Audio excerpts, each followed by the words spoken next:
What's going on, everybody? Welcome to another episode of the Mind Your Marketing podcast. Today, we are welcoming Nisha Bagepalli to the show. She is the SVP of Marketing and Product Marketing at LINQ. Nisha, how you doing? Hey there, I'm doing well. How are you? I am doing great.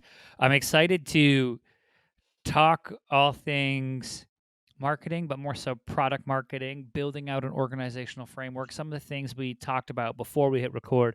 But before we do that, walk us through how you got into this world of marketing and then found your way to LINQ. Absolutely. So I found marketing by accident. I was very young at a startup and had a fantastic mentor. And at that point at a startup, I was jack of all trades.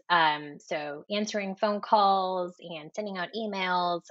And what I really started to dig into was just essentially sales enablement, which is, the fancy buzzword for just saying building PowerPoint decks and talking with sales reps and making sure that they're well equipped for their calls. And the mentor at the time said, "Did you know that this is actually a role? This is a job. It falls into something called product marketing." And at that time, I said no, and I Googled it, and lo and behold, it was an actual role. And so, through my own research, I just sort of stumbled into it, and luckily had the chance to grow at that startup. Very cool. And then you grew from there. You had the mentor, which I think is so important. And now, you get your legs under you career wise, right? And you start, I feel like everybody's like, we kind of crawl, walk, and then we start to run. And now we're like, okay, I kind of know some things. I don't know it all, but I know some things. And now, after you work with that mentor and you get to LINQ, talk to me a little bit about, I guess, if you were going to start an organization, or if you were going to give counsel to someone who is starting an organization and wanted to build out a team, how would you approach building out, the framework for that team? Yeah, such a great question. So I've had the opportunity at Link and at other places in my career where I've got to essentially do that. So build out a marketing function and a product marketing function from scratch. And the best part about that, and I say this all the time, but if I could, start my own little utopia, I would start it with product marketers, right? Because we are the folks that are doing that market research, are making sure that we know our audience, or making sure that we're tailoring messaging to them, and building out everything from scratch, right? Where that's where we start from. So it is a perfectly carved out, tailored little city for each audience. And so that's where I start. I start with figuring out, what kind of, what is this industry like? Who are the specific segments? And then let's start with essentially a product marketing framework. So is there, from the messaging component, is there kind of something that we can tailor based on the five different audiences that we have? And does that mean that I could potentially vary that messaging through my products? Or let me take that from the top. Okay. Okay. I actually don't remember Here we'll start. I'll where I start it. started. I'll lead you Okay. in. Okay. And Kirilum is our editor, so I'm going to give him an instruction, just so you know I'm not talking to talking to a ghost here. Um, Kirilum, I'm going to pick it up from Q1, and then you just chop that first bit after the question, and we'll get into it. All right, here we go. All right, so now look, you've got your legs under you. You crawled, walk, run. You're getting into it, career wise, which I feel like we all are. Um, Now I want to get your thoughts on this, and I think product marketing is fascinating, and I want to know why. I guess or how you see its functionality for growth and to meeting business goals in an organization. Say you're going to start an organization or you were being brought in to counsel them. Like, walk me through the importance of product marketing. Um, and yeah, and the significance that you think it can have on overall business goals. Yeah, absolutely. And such a great question too. So product marketers, we come from that essential foundation of knowing who essentially the market is, who's in that market that we're trying to target, and what kind of messaging that specific audience needs in order to take an action. And so that's the foundational groundwork for any marketing plan. That's where, when you're building out a marketing plan, that's what it should stem from, right? So product marketing owns those main themes that feeds out into the rest of your marketing plan. And from a company perspective, very early on in my career, when people used to ask me, "What is it that you do?" And product marketing is actually a very new age role. It doesn't stem back, but the past, I'd say, 10 years. And that's because in the software market, organizations basically realized that you've got product, you've got marketing, you've got development and support and sales, and you've got these great teams, but there's nobody that's really sitting in the center of all of that, that's helping to translate information back and forth. And so when folks used to ask me what it is I did, I said I was a translator, because I'm taking what's out in the marketplace and what's coming to me from sales, and I'm translating it to product, to make sure that they're building the right set of products for our audience. And then once product builds the right set of products, I'm taking that knowledge and I'm shooting it back to the marketplace to make sure that they understand the value, that they understand why we built this product and why it's purpose built for them. And then vice versa, right? Because when feedback comes from customer support, I'm taking that info and I'm helping digest it for the internal team so that it's useful. Because most of the time, in an organization, there is so much noise that happens on a daily basis. There's feedback that happens from customers, there's feedback that happens from sales. And so to be able, and I this is my number one tip, that I often give folks, that the number one thing to be able to be successful as a product marketer is to keep your head above all of that noise and be able to translate. This is where the translator role comes into play. Be able to translate those requirements to the right audience. It's spot on, right? The way I see product marketers is like two parts. It's like one part glue and making sure that product management and then the marketing comms team is like, hey, we're speaking the same thing and we understand what feature we need to like lean into and talk about. And then also taking that feedback, but then also the other part, conductor, to be like, okay, this we need to take this message and we need to take that. We're not going to even, that's noise, that's a signal, like being able to differentiate that from the market. I love um that. yeah, because it's one of the things we've seen, and this was super, I guess, like, I don't want to say popular, but widespread in like 2015, 2016 was over engineering products. Hey, I need to make a new feature because I read the lean startup and they said, you listen to your customer and then make the adjustment. And it's like, no, we need to hear the customer. We need to hear everything, but we need to act on some of our bigger data points, like what does the customer actually need, what are the three or four parts of this service or this product.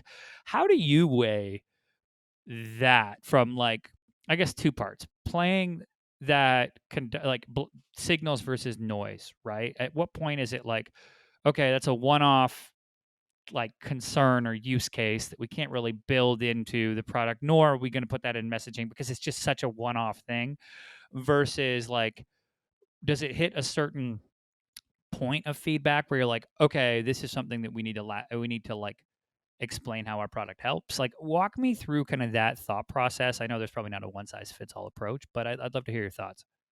Yeah, absolutely. So the way that I distill it down, right, is that there are market requirements that come from the market, and that is exactly what you're talking about. That is feedback straight from the customer, straight from competitors, from prospects that say, "Hey, I need X, Y, and Z." And so, what often happens is two things. One is we are so quick, we are just human nature, right? We're geared towards solutioning things. The minute that we hear a problem, we instantly want to solve that problem, and it's just human nature. We just want to do it. And so that happens frequently. And so I think just as a good practice, right? And this is something that product managers follow quite a bit and are accustomed to, is just framing things as as problem statements. That way, we are exactly translating what the problem is, rather than coming to our internal stakeholders with a solution to say, they need this button. This is the button that they need, rather than, it seems like the problem that they're having is X, Y, and Z. And they're, they're trying to solve for this problem. And so that's kind of, I think that's key. And then the second one that you brought up, of as far as, getting a ton of feedback and not knowing, or not knowing how to prioritize, or maybe, oftentimes I think, especially if you are a young company, and I've been a culprit of this too, right? You want to do all the things. You're often trying to be, the Amazon of everything, and we're not all Amazon. And so having some sort of scoring mechanism or a rubric that tells you, and it's really helpful when you frame it as a problem, right? Because then you can go back and say, okay, well, this problem has come up 3 times in the past quarter. And so now you have prioritization within your market requirements as a product marketer to say, okay, well, if sales has brought this back to me 3 or 4 times, it seems like this is of importance. And now, as a company, you decide the threshold, because it's going to be different at every single organization. So you decide, when is that tipping point in which I take it to product?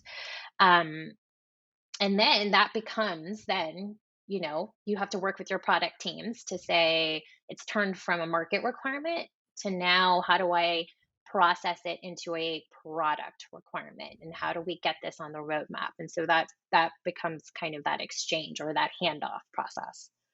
Yeah, two things really interesting there. One I want to touch on is you said, like, and I see this too, companies wanting to be the Amazon, right, of everything. Like, we'll solve everything, and people forget that Amazon started highly focused on books.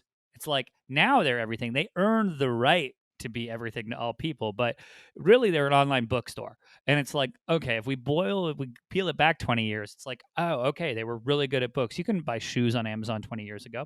So, like, one, I think it's important for people to be like, what do you do for the consumer, and do it awesome and earn the right to diversify your offering. Um, and then two, thinking about the custom, like product marketing and product, and thinking about the customer experience. And to me, it brought forward what I think is like the greatest product marketing slash user experience thing that I've seen in my life. And I'm sure there's stuff with tech, but it's subtle. And I say this to the listener to think about this.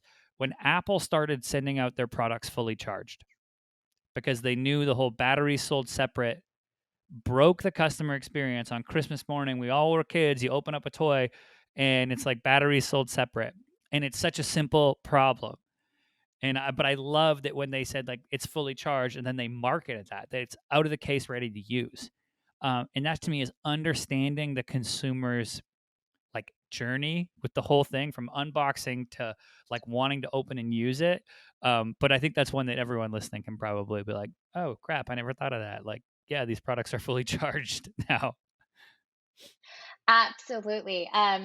And so I'm going to touch on your last point first, because it's so top of mind, right? So taking it one step further, and it's hard, and I always try to avoid using Apple as an example, because first of all, I mean, we all can't, it's hard to strive to that sort of perfection. but Mhm. but Apple also does a great job of just, onboarding. So I'm going to use their, it's almost like a QR code, I think, but, syncing the devices across the board. And so if I get a new Apple Watch, I can use my Apple phone to sync it to my Apple Watch, and so it instantly connects all my data at the same time. And so that part of the experience is amazing. And you're right that I think most people don't think about it unless you're in the profession. And I think the best part about or just customer journey mapping in general, is really trying to define those aha moments, or those moments across that life cycle that you can make significant impact. And sometimes through that process, through that journey mapping process, you'll find that it's the smallest things. To you, it's the battery, right? The fact that you just get a phone that is fully charged. And oftentimes it is those small things. It's the fact that, somebody picked up a phone rather than sent an email, or that it was, a thank you note at the bottom of kind of a standardized billing email that went out. And so that, I think, has been a great outcome of those sessions. And then another great benefit is just the cross functionality of the process. Um, the fact that you are talking about the customer across the organization, and everybody, all the stakeholders are there with that common theme of how do we improve that customer's experience and service, because we're all customer service organizations. That's probably my favorite quote. Zappos is another big company that I love to quote, and I think they often tell folks, rather than being a shoe company, when they say, who are you guys? They say we're a customer service company, I and love we all are. Yeah, I love that, right? And like to your point, it's like it's to me, I think it's just a way of changing our thinking. We had someone on your owned a small chain of restaurants, and they realized that the customer experience started once you pulled into the parking lot, not once you opened the door, and changing the parking spaces to be angled, easier to park. So when a mom comes in with three kids going crazy in the back, she doesn't have to stress about parking in a harder parking lot. It's now a less stressful park with the angled parking spot, so she could have a more enjoyable dining experience. And I'm like, that type of thinking I think can be applied to from tech to brick and mortar to like just everything.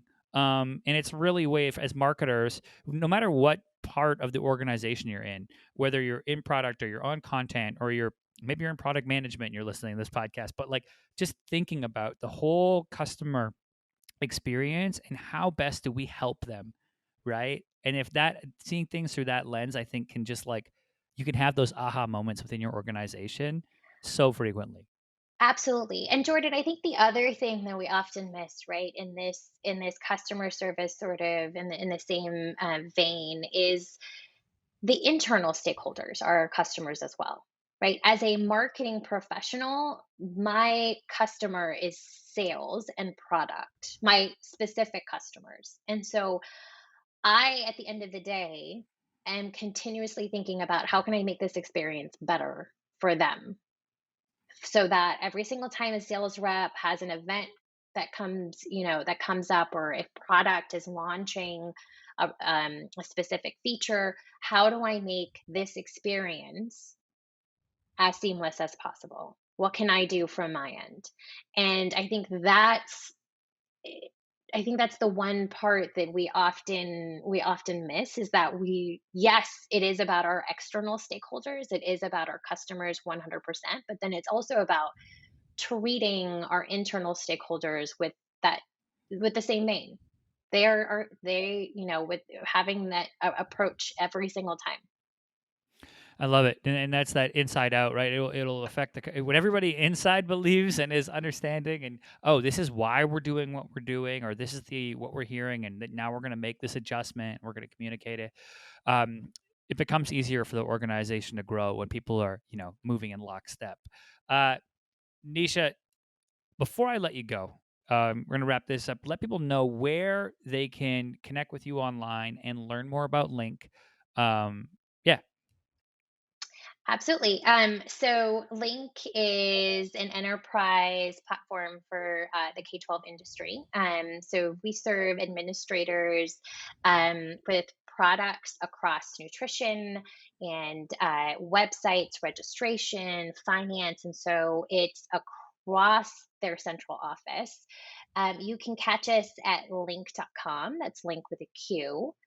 Um, and to connect with me, I am all over LinkedIn. I'd love to chat more about product marketing, more about marketing in general. Jordan, I think this. You and I share a similar interest in just starting with like a product marketing mindset and a framework. And so I welcome any tidbits or feedback from others. I'm always looking to share and grow. So I'd love to connect. amazing. So I will put links to both those in the show notes. Go over, connect with Anisha. Also check out Link. Once again, thanks for coming on today. I appreciate it. This conversation was awesome. Yeah, same here. I appreciate you. Thank you for having me. All right, everybody. That's it for this episode. As always, I'm your host, Jordan Shelton, and I'll catch you next time.